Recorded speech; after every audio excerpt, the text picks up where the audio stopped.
Nous nous retrouvons donc sur une nouvelle interview aujourd'hui. Je suis avec monsieur Cyril Chambard qui est avec nous. Bonjour à toi. C'est Alors, beaucoup de me faire intervenir sur ton podcast. c'est un grand plaisir et si j'ai souhaité te faire intervenir, c'est justement par tes domaines d'expertise qui sont justement la prise de parole en public. Donc, je vais te laisser te présenter un petit peu plus en détail. Mais ce que je voulais vraiment amener avec toi à nos auditeurs, c'est justement des techniques, des conseils, des astuces et toute, enfin, on va dire pas toute la science parce qu'elle est quand même assez vaste sur vraiment comment mieux communiquer, que ce soit par la création de contenu ou par ce qui va être créé derrière. Bon, avant toute chose, petite présentation. Alors, petite présentation, c'est l'heure du pitch. Alors, moi, je m'appelle Cyril Chambard. J'aide mes clients à métamorphoser leurs paroles pour gagner en impact et vaincre leur trac lorsqu'ils doivent s'exprimer face à leur auditoire. Donc, imagine, tu dois présenter ton activité, que ce soit tu rentres sur scène, par exemple, face à un public, tu as les projecteurs qui t'arrivent sur la gueule et tout d'un coup, lorsque tu dois présenter et préparer et proposer ton contenu à ton public, là, bam, c'est le blackout. Tu commences à avoir les mains moites, tu as le cœur qui bat, tu te sens mal, tu te sens jugé, vraiment l'angoisse totale et blackout total. En fait, ce que tu viens de ressentir là, c'est ce qu'on appelle du trac. Le trac, c'est extrêmement destructeur parce que ça peut amoindrir tes compétences et tes qualités oratoires, voire totalement les détruire et les réduire à néant. Et ça, ce problème-là, le trac, tu vois, la peur de parler en public, c'est quelque chose que j'essaye vraiment j'essaie vraiment de faire en sorte que mes clients, les personnes que j'accompagne, changent de mindset par rapport au trac pour en faire non plus un ennemi, mais vraiment un allié pour leur présentation, un allié utile qui va leur permettre d'être plus impactant et plus performant lorsqu'ils doivent s'exprimer. Voilà, tout ça grâce à des techniques du théâtre, de la prise de parole en public, de l'art oratoire et de l'éloquence en général. D'accord, donc toi, tu arrives justement à remanier le trac pour en faire un point de force. Ouais, tout à fait. En fait, je pense que on pourra en parler plus en détail, mais le trac, s'il est là, c'est qu'il y a une raison. Le problème, c'est la société a tellement changé de visage. Enfin, comment t'expliquer ça? C'est très long, c'est un peu long à expliquer, mais on va repartir de la base, si tu veux. Ouais.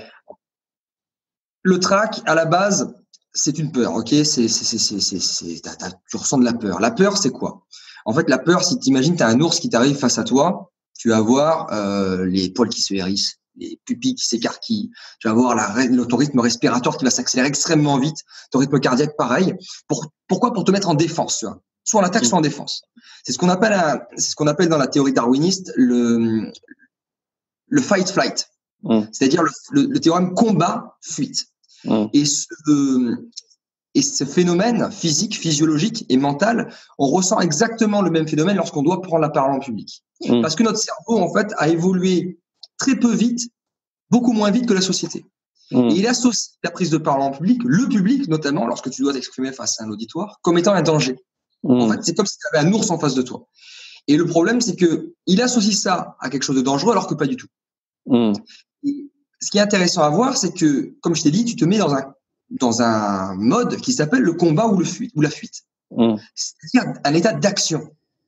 Sans ça, sans cette peur, eh bien, on serait mort depuis longtemps, on n'aurait jamais évolué. Parce qu'on se serait fait bouffer. Et grâce au trac, je suis convaincu d'une chose, c'est que si on arrive à le transformer, à éviter la paralysie et à rentrer dans un état d'action, eh bien, je suis convaincu d'une chose, c'est que le trac peut devenir une forme d'adrénaline, une forme d'excitation qui va nous donner envie de parler et voire même accroître nos performances. Oui, parce que finalement, quand tu es en situation de peur, de stress, tu réduis, le champ visuel se réduit. Enfin, il y a plein de choses qui se réduisent. Exactement. Mais en même temps, ça te crée une attention qui est 10 fois plus forte et une mobilisation de ressources beaucoup plus importante. Tout à fait, tout à fait. Et le problème, en fait, c'est pas de ressentir du trac, c'est pas d'avoir peur, c'est d'être paralysé par celle-ci. En fait, j'aime bien dire que c'est pas le problème. Le problème, c'est pas d'avoir peur, c'est d'avoir peur de la peur. Et ça, c'est très important à prendre conscience parce que ton trac, vraiment, il est utile. Il est utile. Il est là pour ça. Il est là pour te faire passer à l'action, pour te faire ce bond en avant extrêmement utile pour pouvoir parler avec impact. Et le tout, c'est d'arriver à le transformer. Après, il y a des techniques, voilà, que j'explique dans mes formations, dans mes coachings, mais aussi dans mes vidéos sur Internet, sur YouTube. Et il y a vraiment des techniques qui permettent de dépasser cette paralysie-là, en fait, pour le transformer, le trac. Est-ce que c'est pas justement sur ce track-là, c'est pas justement un surdosage de cette peur-là? C'est-à-dire un surdosage. Dans le sens où finalement cette peur-là est faite pour te faire passer à l'action, pour te faire réagir, agir, réagir, mais en même temps, elle arrive à un tel point que finalement, tu arrives presque à un état de paralysie. Est-ce qu'il n'y a pas ce Oui. phénomène-là? Oui, il y a de surdosage et aussi je dirais plus, de non-contrôle et de mauvaise gestion de nos émotions. D'accord. C'est qu'on n'a pas appris, en fait, à gérer ces émotions-là. On a surtout appris à surtout ne dire rien, surtout ne parle pas, reste dans ton coin et reste paralysé, ne parle pas aux inconnus, etc. Tu vois, vraiment ne parle pas. Et on n'a pas appris à gérer nos émotions et à gérer cette forme d'émotion-là. Et surtout en France, contrairement à d'autres pays où la culture de l'oralité et de l'oral, qui était très développée il y a un peu moins de 100 ans en France, a totalement disparu de l'éducation et on nous apprend plus à parler, on nous apprend plus à nous exprimer, notamment en public. Et ça, cette question d'entraînement, de pratique, et notamment depuis le jeune âge, ça aide à justement être plus à l'aise et à gérer cette émotion-là par la pratique. Il y a énormément d'études, il y a consensus sur le sujet. J'ai épluché des centaines d'études scientifiques sur le sujet. À chaque fois qu'il y a exposition avec un groupe d'étudiants, par exemple, qui ressentent de la peur de parler en public, à chaque fois qu'il y a exposition à cette peur, au plus on s'expose et au moins on ressent de trac à force d'exposition. Donc, c'est ce qu'on appelle le phénomène d'exposition en psychologie sociale, si je ne me trompe pas. Voilà. D'accord, donc la répétition, le fait de faire, et ce depuis le plus jeune âge, ça va créer une certaine accoutumance, ce qui est logique. Tu vois, par exemple, moi, je me rappelle quand je faisais des présentations de mon ancien job professionnel, c'était en 2009-2010, tu vois, j'étais tétanisé quand je devais parler devant 10 personnes. Quand j'ai fait ma première conférence devant 20 personnes, j'étais tétanisé. Puis après, devant 50 personnes. Puis après, 100, 200, 300. Aujourd'hui, tu me demandes de faire une conf devant 50 personnes. Je vais avoir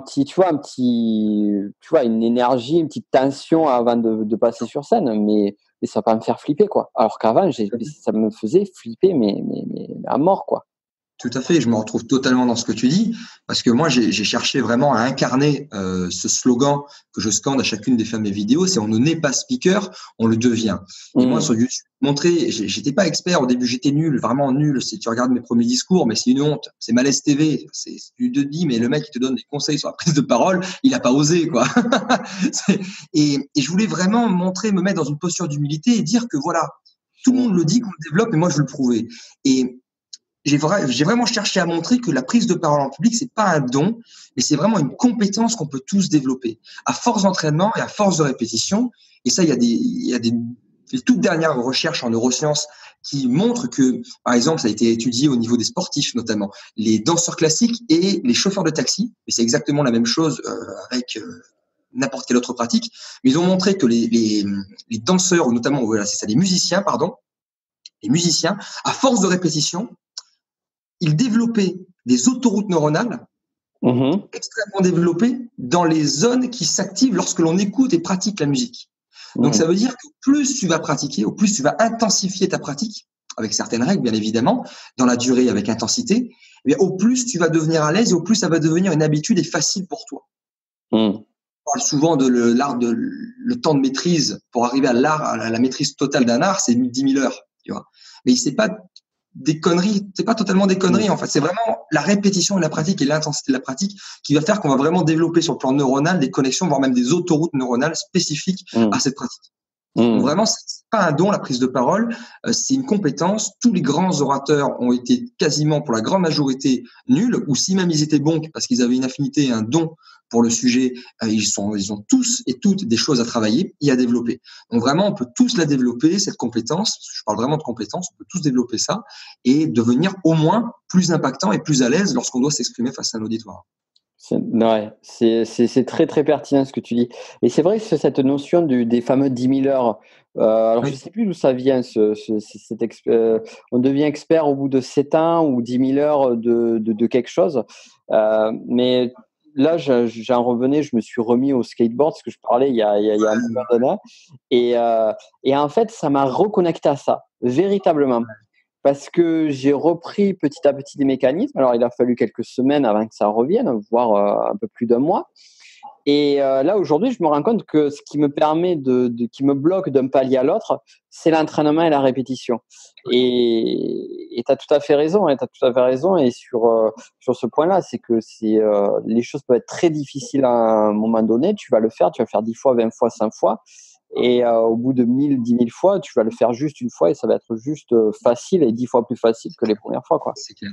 C'est clair. Après, ça dépendra de la personne, de l'envie de la personne, de l'envie de la personne. Oui. À quel point est-ce que tu veux à quel point tu veux être intense dans ta pratique, parce que pas tout le monde n'a la prétention de vouloir devenir speaker, donner des conférences, mais certains, la grande majorité des personnes que j'accompagne, même si je coach des conférenciers parfois pour les aider, c'est aussi des personnes qui veulent simplement gagner en impact, être plus à l'aise, être plus confiant. Bien que voilà, j'apprends quand même des techniques beaucoup plus approfondies pour aller plus loin, mais vraiment juste pour être impactant, on peut y arriver rapidement avec quelques techniques, vraiment très rapidement. Mais la suite, la maîtrise totale, là par contre, ça demande de l'intensité, ça demande beaucoup de pratique. Et j'ai une anecdote justement à raconter. J'ai coaché une cliente là récemment, une personne très sympathique, ça s'est très bien déroulé, et elle partait vraiment de -10, quoi, de -10 sur -10. Et je me suis dit, quand je l'ai vue, je la regarde et je la dis, oh putain, il y a du taf, quoi. Là, vraiment, c'est challengeant. C'est vraiment challengeant. Et je l'accompagne pendant 6 heures, coaching individuel, vraiment coaching vraiment individuel de haute qualité, haute intensité, où avec moi, tu craches, quoi, clairement. Et entre le début et la fin, vraiment, elle a eu une évolution fulgurante. Je l'ai montré à la vidéo, elle avait vraiment rien à voir, quoi, vraiment impactante, etc., etc. On la voyait vraiment à l'aise, son discours était clair, il était structuré, elle était présente, elle avait un regard qui était intense, elle avait une voix qui était modulée, elle faisait des silences, bref. Vraiment, moi, j'étais bluffé. Je me dis, bravo, t'as vraiment évolué. Et là, elle me dit, mais vraiment sur un air mécontent, mais moi, je suis pas contente, je suis insatisfaite, je pensais que j'allais arriver à un niveau encore plus incroyable, machin, etc. Et on commence à discuter, je commence à désamorcer un peu le truc et je vois vraiment qu'elle n'est pas contente. Et je lui dis une chose, c'est que là, vraiment, tu te rends pas compte du travail que tu as fait en 6 heures. En 6 heures, tu as déjà atteint un niveau d'impact qui est énorme. Tu dépasses 80% des gens en termes d'impact, tu vois, et en termes d'aisance. Mais si tu veux atteindre cet impact cet impact que toi tu voulais avoir, et ça demande des semaines, des mois, des années de pratique. Tu veux atteindre, par exemple, le niveau d'un conférencier, même mon niveau, c'est ce que je lui ai dit, parce que c'est ce qu'elle pensait. Mais moi, j'ai travaillé pendant 3 ans et j'ai fait que ça pendant 3 ans. J'ai arrêté mes études pour ne faire que ça, pour devenir conférencier pro. Donc, la pratique, il n'y a que ça de vrai, il n'y a que ça d'efficace, de réellement efficace. Pour revenir encore là-dessus. Donc, on ne devient pas orateur en un jour. Rome ne s'est pas construit en un jour, mais on peut le devenir en rajoutant un petit peu de construction, un petit peu tous les jours. Ça, c'est important, l'intensité de la pratique et la régularité dans la pratique pour s'améliorer et devenir encore meilleur à chaque fois. Intéressant. Très, très intéressant. Et du coup, je vais t'amener sur un sujet que j'aime beaucoup, mot-clé sur lequel tu vas nous apporter beaucoup de choses, c'est le mot rhétorique. Ah, rhétorique. Qu'est-ce que tu veux savoir de beau sur la rhétorique? De façon générale, c'est comment justement, parce que là, on a parlé pas mal du stress, on a parlé pas mal de la gestion, de la répétition, et il y a quelque chose que moi que je vois difficilement sur le web ou ailleurs, c'est effectivement l'art de l'orateur, les bons mots, trouver les bons mots. Et finalement, si on en revient à l'époque, une époque qui m'est chère, c'est l'Antiquité, notamment l'Antiquité grecque. Même l'Antiquité romaine, tous les sénateurs, tous les grands hommes d'État, ils partaient faire leur stage en Grèce pour apprendre la rhétorique. Est-ce que tu peux nous en parler un petit peu plus en détail et nous donner, par exemple, qu'est-ce qu'une personne pourrait apprendre, savoir sur ce sujet-là, ou qu'est-ce qu'on pourrait avoir déjà comme info pour développer son art oratoire? C'est très large ce que je dis. Là, oui, c'est assez large, mais je vais essayer de recentrer un petit peu. Tu as parlé du choix du bon mot. Alors ça, c'est quelque chose qui comment dire, qui est très très important, les mots notamment. Il faut savoir que les mots, ils ont la capacité, lorsqu'on les emploie, et ça c'est très important, lorsque l'on commence à oser parler, ça c'est quelque chose que j'aime beaucoup dire, c'est lorsque l'on commence à oser parler, il faut savoir utiliser ces mots-là, il faut savoir les utiliser de la bonne manière. Et oser parler, c'est pas juste crier, mais c'est crier juste. Parce que les mots ont un pouvoir. Ils ont un pouvoir, ont ce pouvoir immense de créer, c'est-à-dire de créer, d'influencer pour le meilleur les gens, de convaincre, d'arriver à ses fins beaucoup plus facilement, de motiver, d'inspirer, de fédérer les gens autour de nous. Mais ils ont aussi le pouvoir de détruire très fortement ce qui nous entoure et d'influencer pour le pire. Alors, parler et oser parler, c'est pas juste crier, c'est crier juste. Et je pense que le choix du mot, le choix de l'intention du mot que l'on souhaite utiliser est très, très important. Il faut faire très attention à ça parce que avec des points, on peut briser des os, mais avec des mots, on peut déchirer une âme. Et ça, c'est très important. C'est très important à prendre en compte parce que les mots ont ce pouvoir immense de détruire. Et en fonction de la manière qu'on a de les utiliser, eh bien, ça peut avoir un double effet. Et tout dépend d'une chose, c'est vraiment quelle intention est-ce que moi je veux mettre. Quelle intention et quel résultat est-ce que je veux obtenir de ma parole. Qu'est-ce que je veux obtenir avec ma parole? Et ça, il faut faire très attention à l'intention, et notamment l'intention émotionnelle que l'on met dans ces mots. Et je pense que vraiment, plus que le choix du mot, c'est vraiment l'intention émotionnelle, l'intention que l'on veut mettre par rapport à ça. Parce que le mot, et moi, c'est une réflexion que je me suis faite, les mots que l'on se dit et les mots que l'on dit, c'est juste le reflet d'un état émotionnel interne. Une personne qui dit merde tous les jours, je peux pas croire une seule seconde que c'est une personne qui est positive à l'intérieur d'elle. En fait, ce n'est que le reflet de ce que l'on ressent à l'intérieur. Il faut faire très attention donc justement à l'intention émotionnelle que l'on va mettre, parce que le mot et l'émotion que le mot va transporter va se répercuter sur la personne. Et ça, il faut faire très attention. Donc c'est pas vraiment de la rhétorique, hein, c'est vraiment autre chose, mais c'est plus ça la première chose que moi je trouve vitale à prendre en considération quand tu commences à parler, à oser parler. Donc du coup, si j'entends bien, c'est que c'est pas le mot en lui-même, c'est ce qui va se cacher au-delà du mot. C'est-à-dire toute l'énergie qui va être véhiculée sur le mot en lui-même. Alors le mot, bien sûr, le mot a quand même un impact. Merde, ça sera toujours beaucoup plus dur que amour. Ouais. Oui, parce tout que dépend de l'intention que tu mets derrière. Parce que justement, tu vois, sur les mots, aussi, l'impression qu'on peut avoir initialement, dès qu'on parle de rhétorique ou de l'art de bien parler, c'est d'utiliser des mots comme un livre, de parler comme un livre. Ah bah. Oui. Mais ça, malheureusement, c'est une idée préconçue sur le sujet. Et moi, je sais perso que, par exemple, j'utilise des mots vulgaires de temps en temps, mais je les utilise je les utilise sciemment, parce que je sais l'impact que va avoir ce mot lorsqu'il va être employé. Donc, bien sûr. Je suis totalement d'accord avec toi. C'est pour ça que ta question m'a un petit peu bloqué, je dirais, tout à l'heure, parce que je suis très peu fan de cette rhétorique antique, de cette rhétorique d'art oratoire à la française, comme on peut voir dans les éloquentia, dans les grands orales, etc., et que je respecte énormément. Mais c'est très verbeux. C'est très verbeux. Et pour moi, c'est plus de la performance que de la parole. Et moi, je suis plus partisan d'une parole authentique, d'une parole véritable qui sort du cœur, tu vois, avec des fautes, mais qui n'est pas parfaite. Au contraire, qui est imparfaite. Parce que dans imparfait, j'entends imparfait. Et dans l'imperfection, c'est là que l'on trouve la perfection. C'est-à-dire la perfection humaine, c'est-à-dire ce que l'on est vraiment. Et je pense que c'est primordial, je trouve, de parler naturellement. Et on peut parler naturellement avec impact, avec puissance, pour que notre message soit compris, soit entendu et soit retransmis aussi, plutôt que de partir dans des grandes phrases interminables, verbeuses à souhait, qui sont incompréhensibles et qui ne flattent que l'ego d'une personne, celle de l'orateur, au lieu de flatter celle de son public, qui est pourtant la star de sa présentation. D'accord, ok.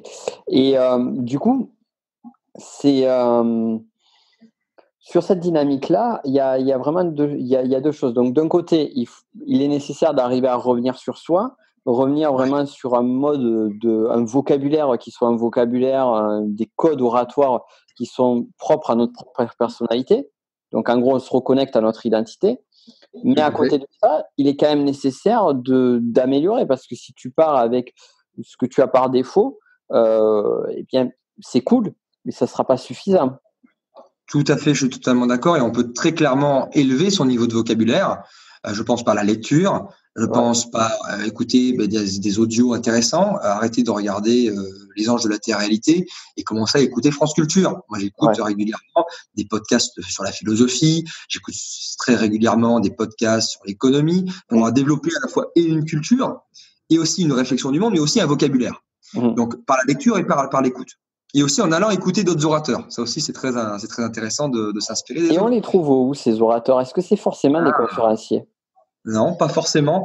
Tu as des associations d'orateurs dont je fais partie, qui s'appellent Toastmasters, par exemple. Il y en a. C'est une organisation internationale. On est plus de plusieurs centaines de milliers de membres à travers le monde, dans plus de 80 pays, si je ne me trompe pas. Et on développe, au travers de cette association, les compétences de communication et de leadership, au travers de discours préparés, d'improvisation et de retour et de feedback constructif, bienveillant pour la personne qui vient de réaliser un discours. Et c'est vraiment un club, une association où tout le monde est bienveillant avec tout le monde et où tout le monde vient entraîner sa parole pour devenir, moi comme j'aime le dire, de meilleurs speakers. Ça, il y a aussi des associations d'orateurs comme Eloquentia qui se développent énormément, qui ont un très très grand écho en France, des associations d'orateurs dans les facs de droit, beaucoup. Et après des conférenciers professionnels lorsqu'ils donnent des conférences. Mais beaucoup en entreprise, malheureusement. Mais c'est vrai que le Toastmaster, j'en avais entendu beaucoup parler. J'avais failli rejoindre à une époque donnée. Et ouais, tout à fait. C'est très intéressant. C'est à recommander, ouais. Oui, parce qu'il y en a dans la plupart dans beaucoup de villes. Hein. Il y en a partout. Il y en a. Moi, je suis sur Marseille et sur Aix en même temps sur les deux clubs. Ouais. Marseille est le plus gros club de France. J'ai la fierté d'annoncer ça. Il y en a à Lyon, il y en a deux ou trois à Lyon. À Paris, il y en a 4 ou 5. À Toulouse, il y en a un. À Bordeaux, si je ne me trompe pas. Lille, je crois qu'il est encore ouvert. Bref, faut chercher sur Internet et chercher sur Facebook ou Toastmaster. sur Toastmasters, tout à fait. Et ça, vraiment, je considère ça comme un laboratoire. C'est pas de la formation, c'est pas du coaching à la prise de parole comme moi je propose. Moi, ce que je propose, c'est vraiment de l'amélioration directe et intense, et de la formation pour atteindre des techniques beaucoup plus développées, beaucoup plus rapidement. Alors que Toastmaster, c'est plus un laboratoire. Faut imaginer un chimiste un peu fou avec les cheveux plus tard et les grosses lunettes et la chemise blanche qui commence à faire ses expériences, tout lui pète à la gueule 50 fois, tu vois, et à la 51e fois, ça marche. Tu vois. Et Toastmaster, c'est exactement ça. C'est un laboratoire où on vient analyser et améliorer sa parole, comme on analyserait, on améliorerait un médicament ou une recette pharmaceutique. Donc, ce que tu es en train de dire, c'est que effectivement, en plus, on a la possibilité aujourd'hui, c'est facile pour quelqu'un de pouvoir travailler son art oratoire, même si elle n'est pas forcément dans un contexte qui est adéquat. Exactement, c'est extrêmement facile. Et on le voit, hein, la prise de parole, ça se développe énormément en France. On peut, là, par exemple, Toastmaster, c'est 140 € l'année. C'est que dalle pour un club, une communauté. Il faut vraiment voir ça comme une communauté incroyable sur la thématique de la prise de parole.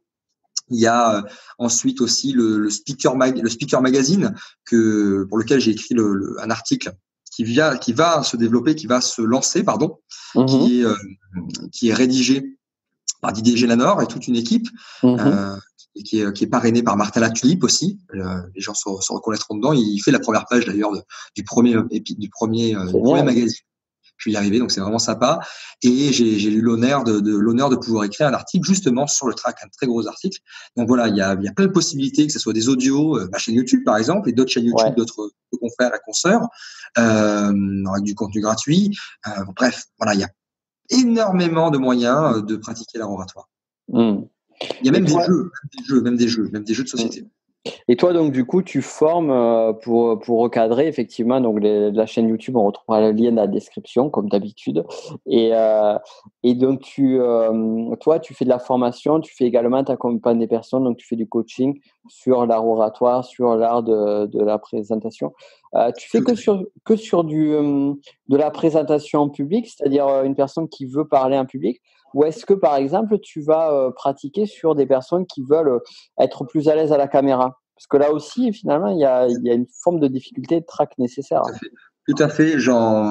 J'ai une très forte expertise là aussi parce que j'ai réalisé plus de 300 vidéos sur Internet sur les 2 dernières années. Donc la vidéo, ouais, ben, la petite boîte qui te filme pendant une demi-heure, je commence à la connaître. Donc j'en parle très peu, mais s'il y a besoin, oui, j'accompagne des entrepreneurs, j'accompagne des cadres, managers, dirigeants aussi à être plus à l'aise face à leur caméra, que ce soit lors d'une prise vidéo pour YouTube ou pour de la formation, pour être plus impactant, mais aussi pour des réunions face caméra ou des entretiens d'embauche face caméra. Oui.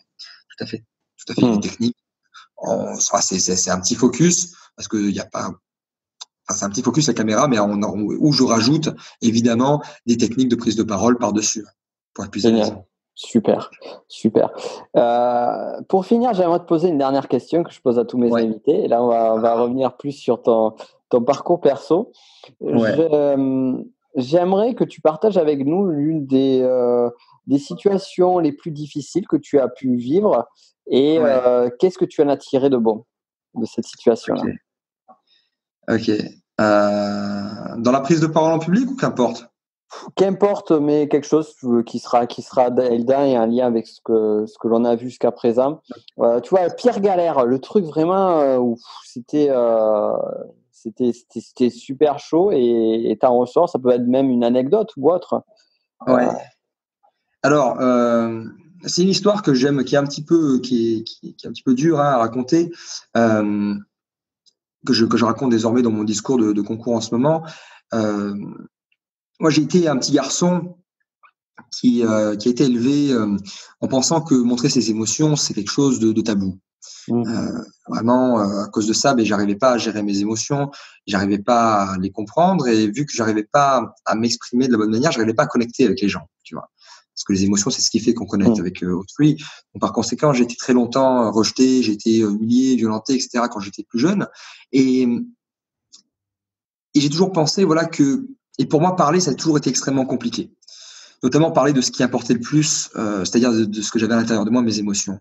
Et il y a un jour où vraiment j'ai eu le déclic, je suis dans un grand magasin d'électroménager, je suis étudiant à ce moment-là et je fais un peu d'argent dans ce magasin en tant que vendeur commercial. Et je me balade dans les allées du magasin à la recherche d'un client et je dois poser une question à un confrère. Et là, je vois le confrère, un confrère vendeur, Hulk. Le mec, il fait 2 mètres sur 12, des mains aussi grosses que ma tête. Autant te dire qu'il faut pas l'emmerder, le gars, tu vois. Et je lui pose une question, je suis un peu tremblotant en le regardant et il se tourne vers moi, les yeux pleins de rage, et il commence à littéralement me menacer. À me menacer de mort et à me dire, si tu voles encore une de mes ventes, je te jure que je te tue. Tout ça en plein milieu du magasin, face à des collègues et des clients. Et à ce moment-là, je me reçois une balle en plein milieu de la poitrine. Tu vois. Les mots, ils ont eu un impact, mais d'une puissance, mais fou. Ça m'a vraiment sur le coup, ça m'a détruit. Ça m'a détruit. Et au moins je parlais, au moins j'osais en parler, et au plus la peur de parler se resserrait autour de ma gorge, tu vois, comme une corde qui se resserre un petit peu chaque jour. Tu vois. Et à ce moment-là, oh là, il y a du bruit dehors, qu'est-ce qui se passe? C'est quelqu'un qui tape, je sais pas quoi. Bref, excuse-moi. Et c'est le gars peut-être. Hein. Ouais, c'est ça, il est revenu, c'est ça exactement. Il est revenu. T'as encore volé une de mes ventes, enfoiré. Et là, je prends conscience d'une chose, au bout d'un moment, lorsque mon manager vient me voir et il me dit, là, tes résultats sont en baisse, tes ventes sont en baisse. Là, je me dis, c'est plus possible, quoi. Là, je me sens crever à l'intérieur de moi et je me dis clairement, là, si tu parles pas, Cyril, tu vas crever, quoi. Si tu parles pas, tu crèves. Et ce jour-là, j'ai eu ma plus grande victoire, non pas parce que j'ai eu gain de cause, parce que j'ai parlé de ce qui s'était passé, mais vraiment, ma plus grande victoire parce que j'ai osé parler. J'ai osé parler de ce qui s'est passé, de parler de quelque chose qui aurait été jugé comme inacceptable. Malgré la peur de me faire reviolenter à nouveau, malgré la peur de me refaire menacer, malgré la peur du jugement de ma direction et de mes collègues de travail. Mais j'ai osé malgré l'inacceptabilité de la chose. Et ça, parler, c'est vital. J'ai vraiment pris que parler, c'est vital, que communiquer, échanger, parler de ses émotions, c'est pas quelque chose de mal. Au contraire. C'est oser parler de ce qu'il y a à l'intérieur de nous. C'est pas une faiblesse, c'est vraiment une preuve de courage.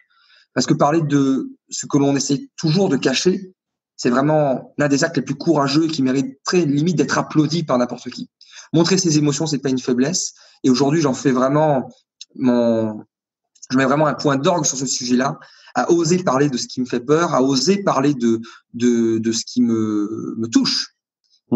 Parce que lorsque l'on parle de ce qui nous touche, lorsque l'on parle de ce qui nous fait peur, lorsque l'on parle de nos émotions, c'est ce qui nous permet de nous connecter à ce qu'il y a de plus beau à l'intérieur de nous, c'est-à-dire nos émotions et donc ce qu'il y a de plus humain et de plus humain à l'intérieur de nous, vraiment. Voilà. Donc vraiment, parler de ses émotions, comme je dis, comme j'aime le dire, c'est pas une faiblesse, au contraire, c'est une grande force. Il faut arrêter de penser que c'est se montrer vulnérable, c'est se montrer faible. Au contraire, c'est un très grand acte de courage que de parler de ça, notamment dans les moments les plus inacceptables et les plus difficiles de notre vie. Waouh, super. Merci pour tout ça. Merci pour ce beau message qui, je pense, a très, très bien, parfaitement conclure cette interview. Pour finir, où est-ce qu'on peut te retrouver pour aller plus loin? Alors, on peut me retrouver sur YouTube. Ma chaîne s'appelle Cyril Chambard. C'est très, très compliqué à retenir. C'est mon prénom et mon nom. Et c'est encore plus compliqué avec le lien juste en dessous. Voilà, encore plus compliqué. Il y a juste en dessous, dans la description. On dirait que je fais une vidéo YouTube. On le connaît par cœur. Hein, c'est ça. Vous retrouvez le lien dans la description. C'est ça. Sur Facebook aussi. Et Cyril Chambard, mon compte pro, mon compte professionnel, vous pouvez me rajouter avec plaisir. Et mon blog apprendre à parler en public.fr avec des tirets entre chaque mot. Voilà. D'accord, super génial. Bon, bien évidemment, tout est dans la description. Merci pour tes retours, pour tes feedbacks, pour toutes les connaissances que tu nous as apportées. C'était vraiment, vraiment top. Et à bientôt. Mais merci beaucoup, Nico, pour cette interview. J'étais vraiment ravi déjà de pouvoir te revoir. Ça fait longtemps qu'on s'était pas discuté. C'est presque 1 an ou 2 que j'avais fait une interview avec toi, justement, pour ma chaîne YouTube au moment où je me lançais. Donc, je te remercie beaucoup d'avoir accepté déjà à l'époque. Ça m'a vraiment lancé, ça m'a vraiment aidé. Et voilà, comme j'aime bien dire, déjà, encore merci. Merci à vous de nous avoir écoutés, chers auditeurs. Et surtout, n'oubliez pas, on n'est pas speaker, on le devient. C'est dit. C'est dit. Voilà. À bientôt. Ciao. À très bientôt. Ciao. Et voilà, tu viens d'écouter un des épisodes de mon podcast Le business de la connaissance. Alors, si tu veux aller beaucoup plus loin et suivre l'intégralité des podcasts sur ce sujet-là, je t'invite à regarder en description de cette vidéo. Tu trouveras le lien pour pouvoir t'abonner à mon podcast Le business de la connaissance et ainsi on pourra aller beaucoup plus loin ensemble. D'ici là, je te souhaite une excellente journée.